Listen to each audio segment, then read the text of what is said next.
କାନୁଲେଖାଙ୍କ ସହିତ ସମ୍ପର୍କ ମୋର 50-55-60 ବର୍ଷ ଉପରେ। ଛାତ୍ର ଜୀବନରୁ ସେ ଛାତ୍ର ନେତା ଥିଲେ, ଆମେ ଜୁନିୟର ଥିଲୁ ଏବଂ ତାଙ୍କ ସଂଗଠନ ଛାତ୍ର ଜୀବନରୁ ଆରମ୍ଭ।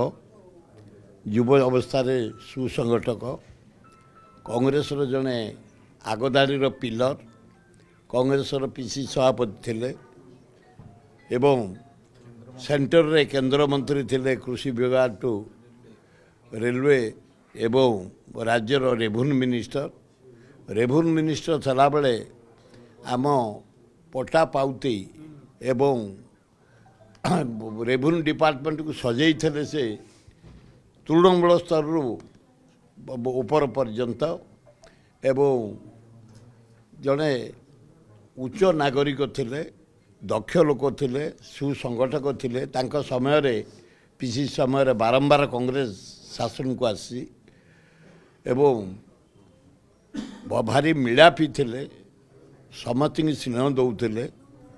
ତାଙ୍କ ବିୟୋଗରେ ଆମେ ସମସ୍ତେ ମର୍ମାହତ। ଆମ ଓଡ଼ିଶାର ଜଣେ ଦକ୍ଷ ଶାସକ ଆଜି ଆମେ ହରାଇଲୁ। ତାଙ୍କ ପିଲାମାନଙ୍କୁ ଜଗନ୍ନାଥ ଶକ୍ତି ଦିଅନ୍ତୁ।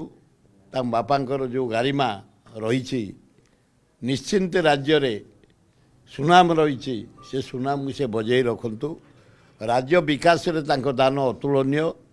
ପ୍ରଥମ ଖୋର୍ଦ୍ଧା ରୋଡ଼ ବଲାଙ୍ଗୀର ଯେଉଁ ରେଳ ଷ୍ଟେସନ ମୁଇଁ ନେଇ ଜଟଣୀରେ ଶୁଭ ଦେଇଥିଲି, ସେ ପ୍ରଥମ 5 କିଲୋମିଟର ତାଙ୍କ ସମୟରେ ଜଟଣୀରୁ ଷ୍ଟାର୍ଟ ହେଇଥିଲା, ନୟାଗଡ଼ ଦେଇକି ବଲାଙ୍ଗୀର ରେଲୱେ ଲାଇନ୍।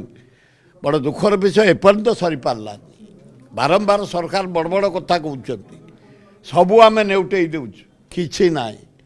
ଏଥର ଗଭର୍ଣ୍ଣମେଣ୍ଟ ଇଣ୍ଡିଆ ପାଇছে ଆମ ରାଜ୍ୟରୁ, ଆମ ଡିଭିଜନରୁ କ୍ରୋମ୍, ବକ୍ସାଇଟ୍, ଅଭ୍ର, ମାଙ୍ଗାନିଜ୍, ଲୁହାପଥର, କୋଇଲା। ଆମର ରେଲୱେରେ ଲାଭଟା ହୁଏ ଗୁଡ୍ସ ଟ୍ରେନରେ, ଏ ଏକ୍ସପ୍ରେସ୍ ପାସେଞ୍ଜରରେ ନୁହଁ। ପାଇଛୁ, ଅଥଚ ମାତ୍ର 10,000 କୋଟି ଟଙ୍କା ଦେଇଛି 3ଟା ଇନଷ୍ଟଲମେଣ୍ଟରେ। ଓଡ଼ିଶାକୁ ପୁରା ଅବହେଳା କରାଯାଇଛି। ତାଙ୍କରି ସମୟରେ ରେଳ ଲାଇନ୍ର ପରିବର୍ତ୍ତନ ହେଇଥିଲା, ଷ୍ଟେସନର ପରିବର୍ତ୍ତନ ହେଇଥିଲା। ଭୁବନେଶ୍ୱର ଷ୍ଟେସନ, କଟକ ଷ୍ଟେସନ, ଇଏ ଯେତେ ପ୍ରକାର ଜଟଣୀ ଷ୍ଟେସନ ତାଙ୍କରି ସମୟରେ ହେଇଥିଲା ରେଳ ମନ୍ତ୍ରୀ ଥିଲାବେଳେ।